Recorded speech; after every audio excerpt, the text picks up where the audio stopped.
ଦେଖନ୍ତୁ ଏଇ ଯେଉଁ ଆଧାର କାର୍ଡ଼ ମୁଁ ଆପଣମାନଙ୍କୁ ଦେଖାଉଛି, ଏଇ ଆଧାର କାର୍ଡ଼ ଯଦି ଆପଣଙ୍କର ହଜିଯାଏ, କେତେବେଳେ ଯଦି ଏଇ ଆଧାର କାର୍ଡ଼ ହଜିଯାଏ, ଆପଣ କିନ୍ତୁ ଚିନ୍ତା କରିବେ ନାହିଁ। କାରଣ ଏଇ ଆଧାର କାର୍ଡ଼ ଆପଣ ଚାହିଁଲେ ଡାଉନଲୋଡ଼୍ କରିପାରିବେ। ସେଥିପାଇଁ କ'ଣ କରିବାକୁ ହେବ ନା, ଆପଣଙ୍କର ଯଦି ଆଧାର ନମ୍ବର ମନେ ଥିବ ବା ଆଧାର ଜେରକ୍ସ ଥିବ, ତାହେଲେ ଗୋଟିଏ ମିନିଟ୍ରେ ଆପଣ ଆପଣଙ୍କ ଆଧାର କାର୍ଡ଼ ଡାଉନଲୋଡ଼୍ କରିପାରିବେ। ଏଇ ଆଧାର କାର୍ଡ଼ ଡାଉନଲୋଡ଼୍ ପ୍ରୋସେସ୍ ଆପଣ କରିବେ କେମିତି ଜାଣିବା ପାଇଁ ଭିଡ଼ିଓଟିକୁ ଶେଷ ପର୍ଯ୍ୟନ୍ତ ଦେଖନ୍ତୁ ଏବଂ ପ୍ରୋସେସ୍ଟିକୁ ପୁରା ସେଭ୍ କରିଦିଅନ୍ତୁ। ତ ସେଥିପାଇଁ ପ୍ରଥମେ ଗୁଗଲ୍ କ୍ରୋମ୍ ଯିବା, ତାପରେ ଏଠି ଲେଖିବା ଟଚ୍ କରି UIDAI,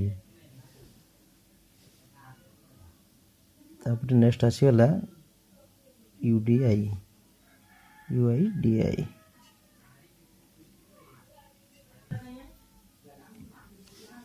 ତାପରେ ଟିକେ ତଳକୁ ସ୍କ୍ରଲ୍ କରିବେ, ଦେଖନ୍ତୁ ଏଠି ଡାଉନଲୋଡ଼ ଆଧାର।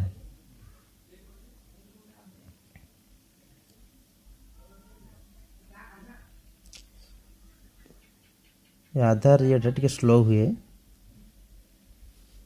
ଦେଖିପାରୁଥିବେ ଏଇଠି ଆଧାର ନମ୍ବର ଦେବା ପାଇଁ ପଡ଼ିବ। ତ ମନେ କରନ୍ତୁ ଏଠି ମୋ ଆଧାର ନମ୍ବର ମୁଁ ଦେଉଛି।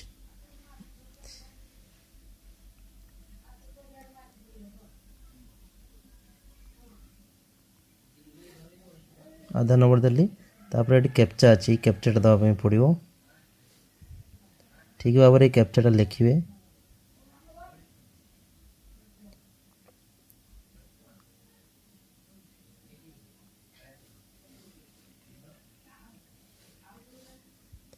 ସେଣ୍ଡ OTP, এই ସେଣ୍ଡ କରିଦେଲା ପରେ ଏଠି OTP ଆସିଯିବ, OTP ସକ୍ସେସଫୁଲ୍। ତ ଏଠି ଯେଉଁ ନମ୍ବରଟା ଲିଙ୍କ ଅଛି ଆଧାର ସହିତ ସେଇ ନମ୍ବରକୁ OTP ଯିବ। ତ OTP ମୋର ଆସିଯାଇଛି, OTP ମୁଁ ଭିତରେ ଦେଇଦେଉଛି। ତାପରେ OTP ଦେଲା ପରେ ଭେରିଫାଏ ଆଣ୍ଡ ଡାଉନଲୋଡ଼ ଟଚ୍ କରିବେ।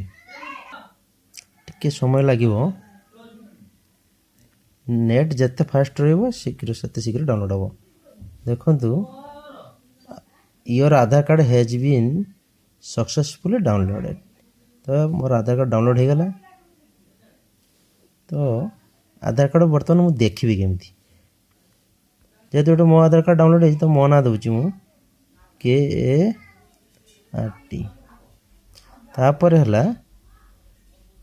ମୋର ଜନ୍ମ ମସିହା, ମାନେ କେଉଁ ମସିହାର ସେଇ ମସିହାଟା ଆପଣ ଦେବେ। ଆପଣଙ୍କର ଯଦି ଯେଉଁ ମସିହା ହେଇଥିବ 2001 କି 2005 କି 2010 କି 1995 ଯାହା ହେଇଥିବ ଆପଣଙ୍କର ସେଇଟା ଏଠି ମେନସନ୍ କରିବେ। ପ୍ରଥମ 4ଟା ଲେଟର ଆଉ ମସିହା, ଆପଣଙ୍କ ଜନ୍ମ ମସିହା ସେଇଟା ଏଠି ଲେଖିଲା ପରେ ଓପନ୍ ହେଇଯିବ। ଦେଖନ୍ତୁ ଆଧାର କାର୍ଡ଼। ତ ବର୍ତ୍ତମାନ ମୁଁ ମୋର ଆଧାର କାର୍ଡ଼ ପାଇଗଲି।